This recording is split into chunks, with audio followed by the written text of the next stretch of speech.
In the heyday of the Silicon Valley, they were even naming streets after this business, like Semiconductor Drive here in Sunnyvale. But of course, the heyday is over. And as fewer people buy computers and fewer computer companies buy chips, the slowdown spreads. What is the future of the high-tech business? We'll find out today as we continue our look at the slowdown in the Silicon Valley on this edition of the Computer Chronicles.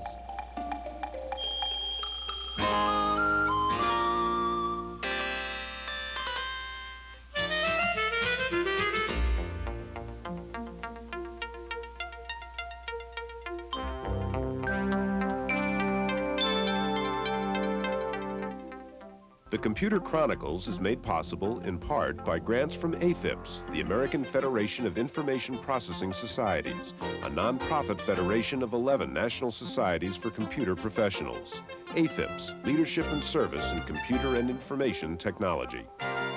Additional funding is provided by McGraw-Hill, publishers of Byte. Byte's detailed technical articles on new hardware, software, and languages cover the latest in microcomputer technology worldwide. Byte, the international standard.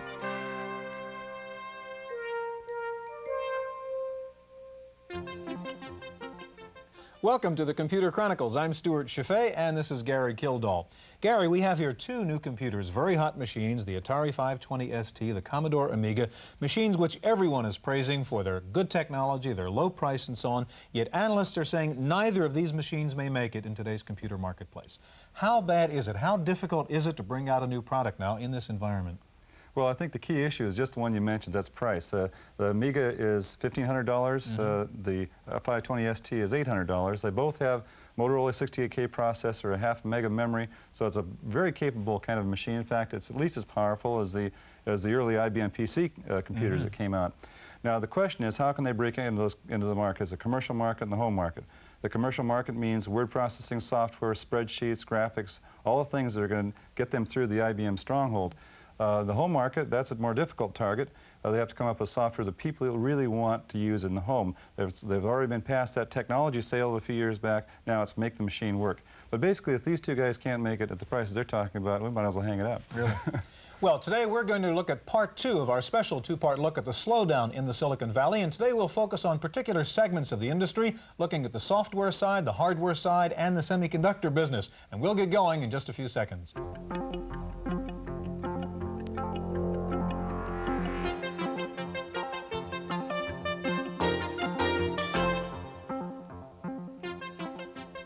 Joining us now is Trip Hawkins. Trip was formerly with Apple, but now, of course, president of Electronic Arts, the software company. And sitting next to Trip is John Merson, vice president for marketing with Ashton-Tate. Gary? Trip, there's been a lot of discussion about the computer slowdown, but there's a recent article that came out that said software sales are up 60%. Why the contradiction?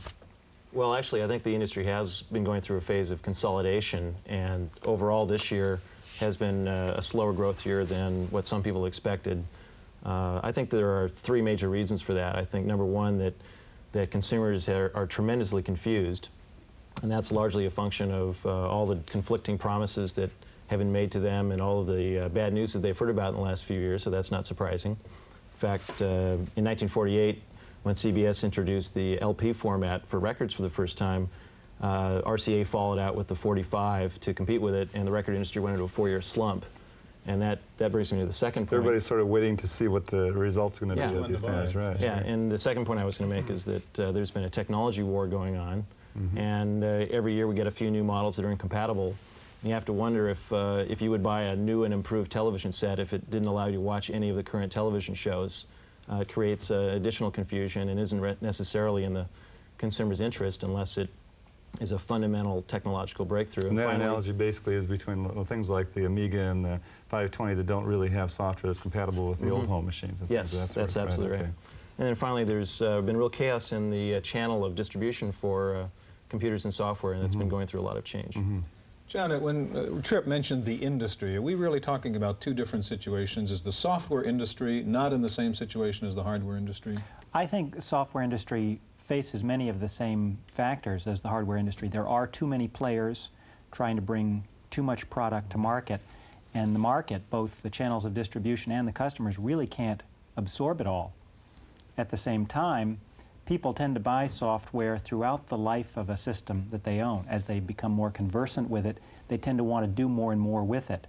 So 84 was a fantastic year for hardware, and I think as those people mature in their understanding and use of their machines, they'll want more and more software. Well, John, what about the price erosion problem that we see in software? The problems of, at least what I've seen, in my own personal experience of going through multi-channel distribution, where the percentage taken at each level is fairly high, and then we see that the prices at the retail level go down and down and down, and you finally get to the point where you say, well, why should you even be in the business? Yeah, so you call it price erosion, see, as a buyer. See, I like that. It depends on your perspective, doesn't it? Sorry. Well, the irony is that in many ways, software prices have been moving up and defying gravity. Mm-hmm. We have software prices in a mass market right now for $600 and $700. That would have been unheard of just a couple of years ago. Another curious thing is... When you say, though, a mass market, what do you mean by that? Do you mean a mass throughout the commercial market? Yes, throughout the business software market, which covers 4,000 stores just across the U.S., we have software products selling at the $600 and $700 price point in very large numbers. Mm-hmm. Ashton-Tate sold over 70,000 copies of Framework last year. I think anybody a couple of years ago who would have been asked to make predictions for a $695 product would have thought that kind of number blue sky. Mm-hmm. But Trip, now if you're writing software, say, for something like the Amiga at $1,500 for the basic hardware, isn't it going to be kind of hard to sell a $600 or $700 software package to those people? Yes, it will be. In fact, just to correct you, it's $1,295 for the basic hardware. And in fact, I think that's the configuration that many people would buy initially. Without a monitor. Without a monitor, because you can use it with a television set or any composite video monitor. You don't have to buy the RGB monitor that they're offering, although that's a very nice monitor. But most of the software for the Amiga, I think, will be priced under $50. So how are you going to make money at $50? Direct sales, telemarketing? Obviously, it has to be done on volume. I think prices coming down is obviously in the consumer's interest, to the point that it allows the manufacturers of software and the creative people that are developing software to make enough money to continue to be attracted to being in that business. Now, if you're going to be successful, and these people that are selling low-cost machines are going to be successful, what is going to have to be the installed base, let's say, middle of 1986? Or toward the end of 1986. Let's say Christmas of 1986. Well, curiously enough, most of the software that we sell goes to new buyers, and many people buy a lot of their software when they buy their first machine. And right now, since the distribution of software is such a confusing, jumbled situation, we're much more dependent on what retailers decide to carry than we are on the installed base. So we don't even think of it in installed base terms. Okay. Now, let me just ask one other question here. Now, this is where a little bit of controversy may come up, but if we were to, let's say that the installed base was very large and Trip was very successful selling $50 software, would we see a $49.95 version of DBase 3? Well, I think we'll probably see $49 versions of some business software. In fact, we've already seen that. Companies like Borland have brought desktop accessory software, which is in the business category, to market on a direct basis and also through retailers at the under $50 price point. So it can happen. I think customers look at business software, though, not just what am I getting today and what can I do with it, but I'm making a major investment of my time and energy in learning this product and in putting my information into it. That far outweighs the cost of the software package itself. And people want to be sure that the company that made the software is going to be around for a long time to support them. So there's much more brand consciousness. Brand meaning how strong is the company behind the package. Speaking of how strong is the company, you've been involved, of course, in acquisitions and buying Multimate and so on. Is that a trend that's going to keep your end of this industry alive? Do you see more of that happening, a merger of all these software companies out there? Yes, I think so. We are in a period of consolidation. There are too many software companies for the size of the market and its projected growth. And we're probably past the point where a one-product company, even a company with one very good product, can be viable on its own. And as these companies get together and share sales force, share distribution, share certain kinds of marketing know-how, they'll be stronger. So there's a great incentive for everybody to do that. There's also a sense of integration of products, too, that is good for the customer. Well, the customers want products to talk to each other. What good is the greatest word processor in the world if I can't exchange data with the greatest database in the world? Customers are much more insistent now on software compatibility across a broad range of products. Now, the question that as we talked about before is what is it that's going to make that home market? What kind of a product is going to make? It's not going to be probably a database program, right? Well, I have a theory about that. I think the three most important applications at home are work at home, and homework. The work that you bring home from the office in your briefcase, the business that you run on the side or as your only business out of the house, and the homework that kids do in school. Those are very work-oriented markets. And I think when we have a significant installed base of personal computers in homes, we're probably going to see work-oriented software as one of the leading categories. And Trip's very close to it. Trip, one last question. We're out of time. When you mention $50 software, which Electronic Arts will be turning out for the Amiga, you're talking about business software, not just games? I'm talking about all kinds of software for creativity, productivity, and entertainment.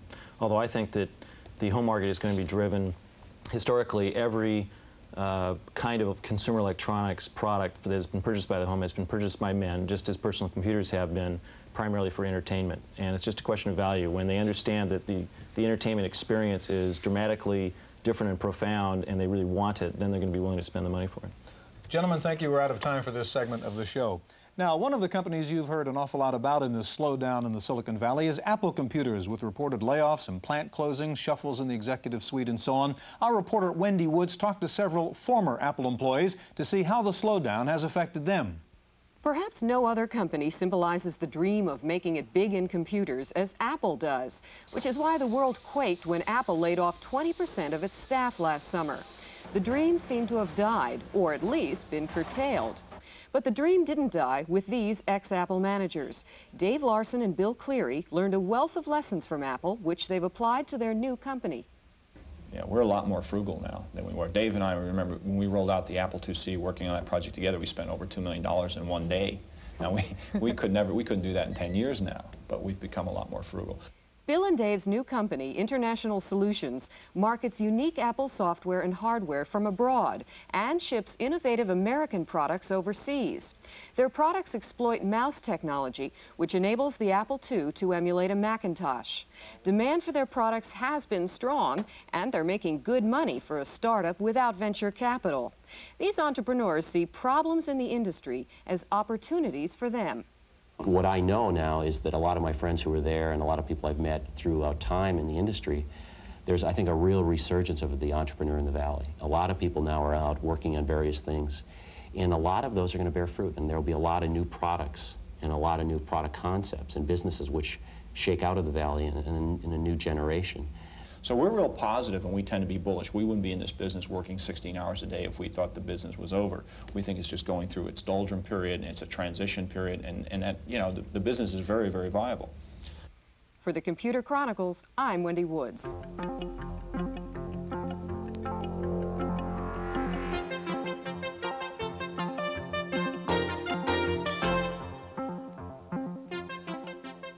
Joining us now is Ben Anixter. Ben is the Vice President of Corporate Marketing at Advanced Micro Devices, AMD. Sitting next to Ben is Richard O'Brien, who is Corporate Economist with Hewlett Packard. Gary?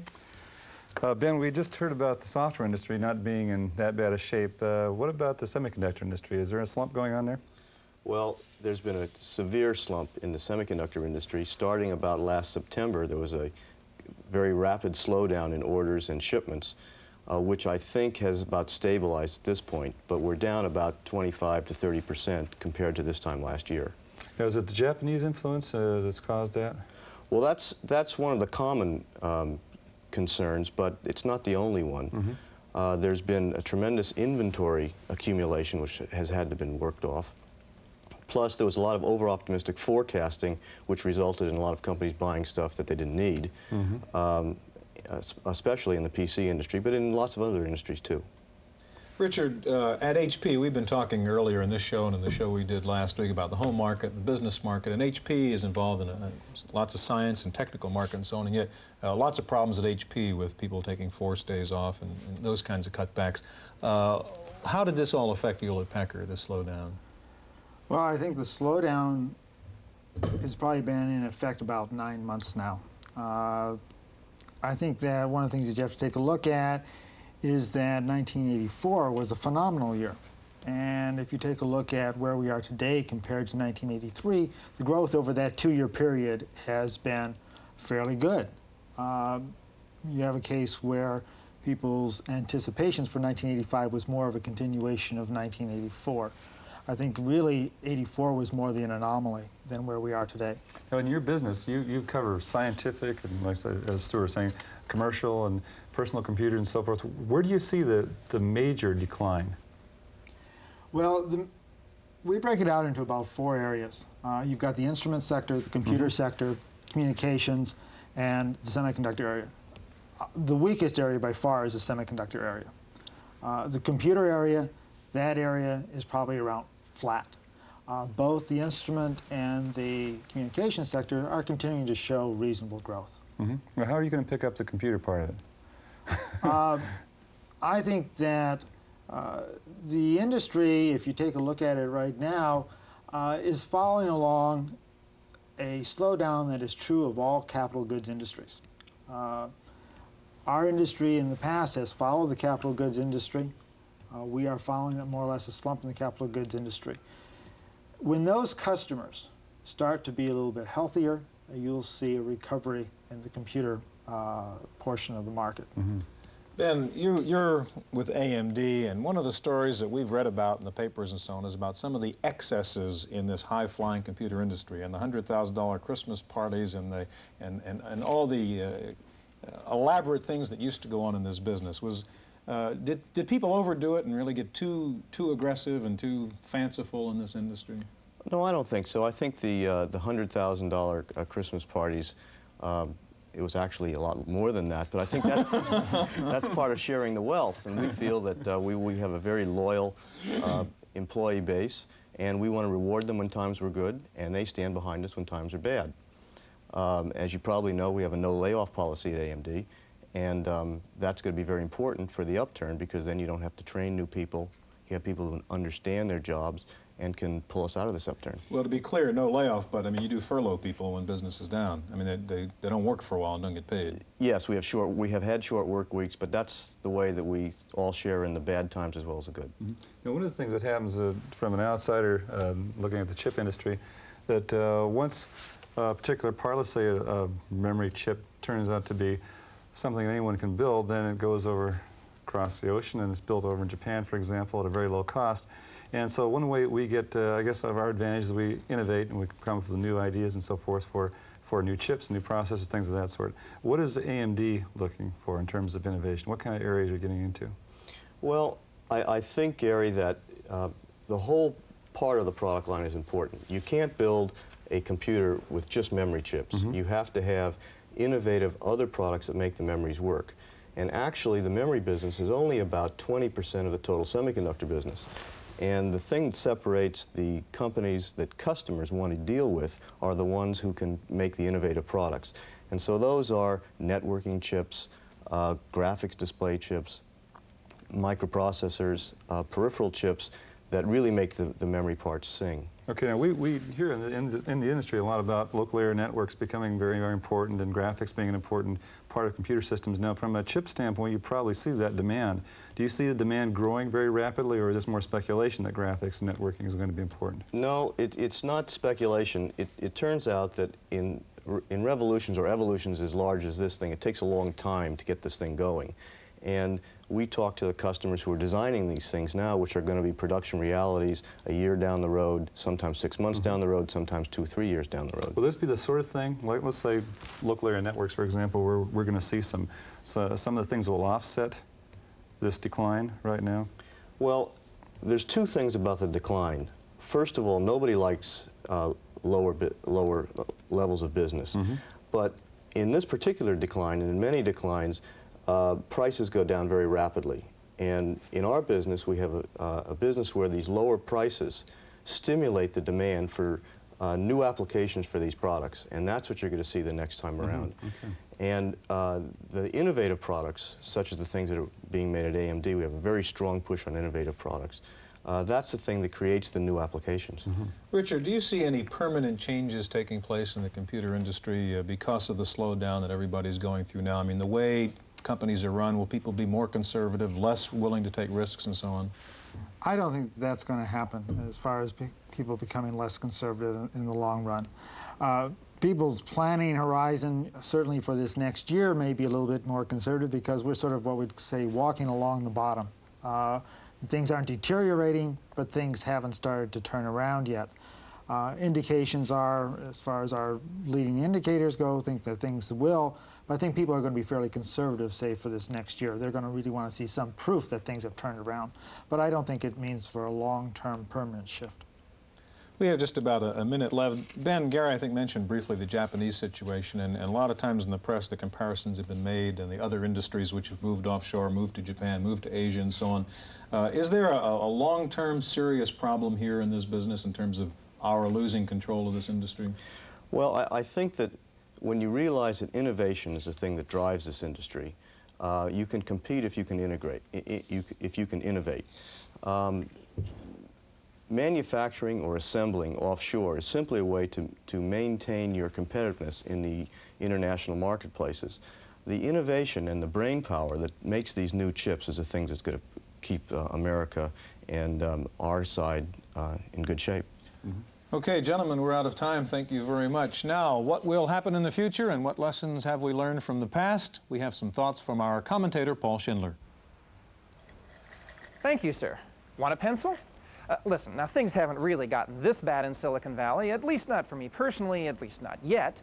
But some people say it's just a matter of time. Well, it's my job to be a contrarian, so I'm going to tell you that things are going to get better. Nothing lasts forever. The good times of '84 were an aberration, but so were the bad times of '85.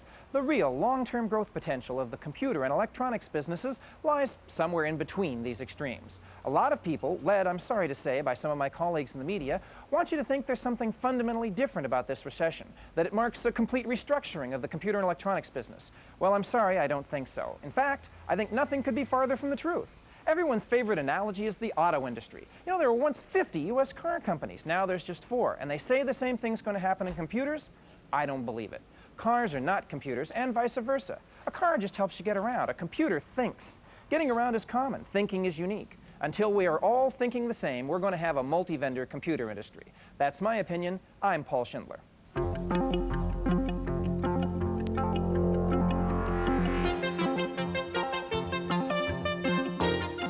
In the Random Access file this week, it looks more and more like Steve Jobs will be starting a new computer venture. After selling off $14 million worth of Apple stock last month, Jobs this week announced he'll sell off another $7 million worth. Some analysts are predicting Jobs will soon sell all his Apple stock and then launch a new startup.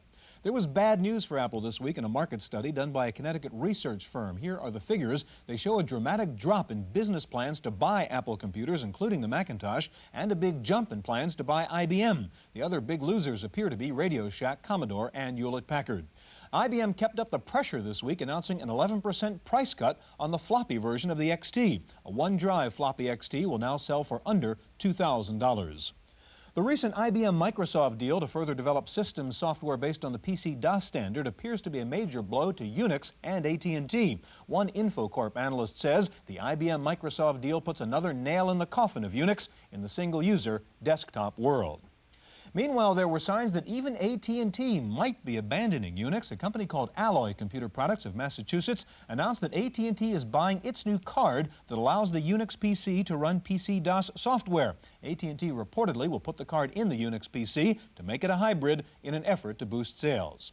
Who is the biggest computer user of all? The United States government. It's been mainly mainframes in the past, but now even Uncle Sam is getting into micros. Sales of PCs to the feds were up 400% last year, according to a just-released GSA report.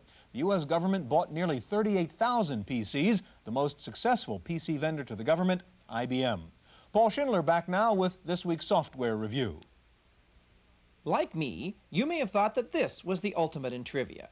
Well, I'm here to tell you that it isn't. Now, some of you may have tried computerized trivia games, only to be turned off by their, well, their triviality. I mean, let's face it. How many different ways can you play and score games that really amount to nothing more than recall of random facts? Well, I can't answer that question, but I can tell you about Ultimate Trivia, a game that's captured my heart.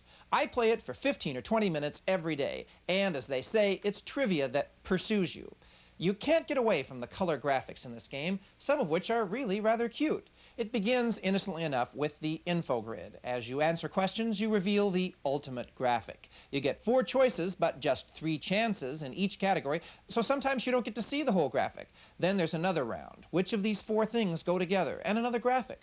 Score more than 1,003 regular rounds, and you get to the bonus round. A real killer.